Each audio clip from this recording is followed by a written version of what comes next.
એવું હતું કે દ્વારકા આપણે જાય ને એટલે એમ થાય આમાં આપણે ગોમતીને કિનારેથી આમ જાય ને જે 56 સીડીનું પગથિયાં આપણે જોઈને નીચે ઉતરીને આમ જોઈને તો આપણે એમ થાય કે આપણે ગૌલોકમાં આવ્યા. બાકી તમને અટાણાની પ્રજાને ખબર નથી કે ભગવાન એટલે ભગવાન. બીજો કઈ જાજો માતમ ખબર જો નથી. ને માતમ શું છે કે જે શિવજીનું મંદિર છે નીચે સીડી ઉપર ત્યાં બે પાવરિયા છે. શિવજીને બે ત્યાં રક્ષણ કરતા આપણું મંદિરનું અને શિવજીનું બે જણ, એક આનો હતો ને એક આનો હતો. બે આયરના માટીઓ હતા. મોગલોની સેના આવીને મંદિર લૂંટવું, આ લોકો લૂંટવા ના કહે એટલે આને બેને મારી નાખ્યા. પછી ઈ મારી નાખ્યા એટલે એ ઓલા ભગવાન પ્રગટ થયા એટલે મુગલ ભાગ્યા. આ લોકો બે ઉગાડે એમના પીડ્યા હતા. એને ખાપણ નહોતો અઢારતા.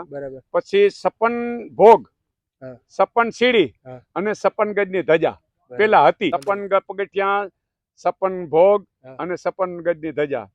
પછી ઈ બે ધજામાંથી બે ગજ બેને ખાપણ ઓઢાડી અને તેદીનું આ 52 ગજની ધજા તેદીની ચડે.